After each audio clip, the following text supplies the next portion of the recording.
10 individual ang pinakakasuhan na rin ng Independent Commission for Infrastructure sa Ombudsman. Kabilang sa kanila si dating Senador Bong Revilla at ilang konektado sa ilang dati at kasalukuyang senador. Kabilang sa mga pinagbasihan ng ICI ang sinumpaang salaysay ni dating DPWH Undersecretary Roberto Bernardo kaugnay sa isyu ng kickback umano sa iba't ibang proyekto ng gobyerno. May unang balita si Joseph Morong. Ang hustisya ay strikto. Sa ikawalong referral nito sa Ombudsman, 10 ang inirekomenda ng Independent Commission for Infrastructure o ICI na kasuhan ng plunder, direct o indirect bribery at corruption of public officials. Kabilang dyan si dating Senador Bong Revilla. Ilan sa mga pinagbasehan ng rekomendasyon ng ICI ay yung mga sinumpaang salaysay ni dating DPWH Undersecretary Roberto Bernardo na isinumite niya sa komisyon. Why did we give weight on the affidavit of Yusek Bernardo? Well,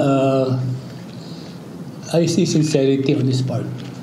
Nung humarap sa Senado si dating DPWH Undersecretary Roberto Bernardo, sinabi niyang personal siya naghatid ng kahong-kahong pera na nagkakahalaga ng 125 million pesos kay Revilla sa bahay nito sa Cavite noong 2024. Iba pa raw yan sa 250 million pesos na hinatid rin daw niya sa bahay ni Revilla bago magsimula ang kampanya para sa 2025 elections. Ayon sa tagapagsalita ni Revilla, umpisa pa lamang ay handa nang humarap sa ICI si Revilla pero hindi raw siya binigyan ng pagkakataong madepensahan ang kanyang sarili.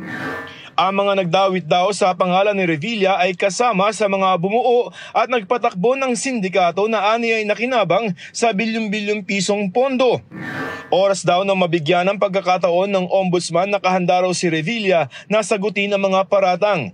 Bukod kay Revilla, pinakakasuhan din ng kaibigan at campaign donor ni Senador Chis Escudero na si Maynard Ngu, pinsan ni Senador Mark Villar na si Carlo Aguilar, aide ni dating Senador Nancy Binay na si Carlene Yap Villa, staff ni dating Senador Grace Poe na si JY De La Rosa at isang Mrs. Patron.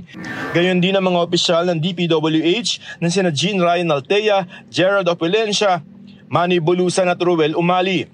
Sa salaysay ni Bernardo, sinabi niya naghatid siya ng kabuang 280 million pesos para kay Escudero na inihatid niya sa building na pagmamayari ni Ngu. Si Villar kumikickback naman daw sa mga pondo para sa EDSA at sa maintenance ng mga creek at iba pang daanan ng tubig at idinaan umano ang mga komisyon sa pinsan ni Villar na si Carlo. Si Binay aabot daw sa 15% ang kickback na kinukubra raw ng aide nitong si Yap Villa. Si Poe humiling daw ng mga proyekto kay Bonoan sa pamamagitan ng kanyang staff na si De La Rosa at nakakuha raw ng 20% na kickback na kinolekta raw ng isang Mrs. Patron. Walang inirekomendang kaso laban kina Escudero, Villar, Binay at Poe.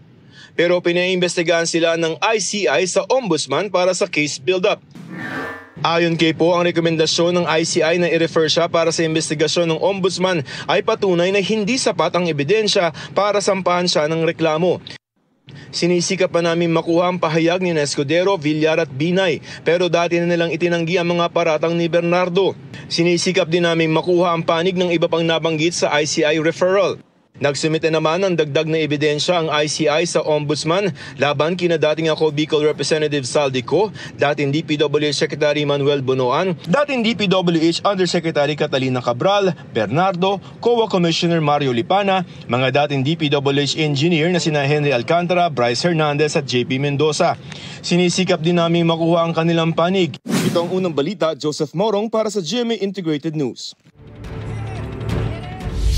Sabi ni dating DPWH Secretary at ngayon Senador Mark Villar, patunay niya na walang basihan ang mga alegasyon laban sa kanya matapos i-refer ng Independent Commission for Infrastructure sa Ombudsman ang pag-imbestiga sa kanya.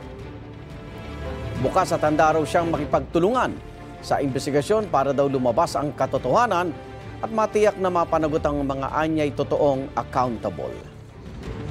Igan, mauna ka sa mga balita, mag-subscribe na sa GMA Integrated News sa YouTube para sa iba't ibang ulat sa ating bansa.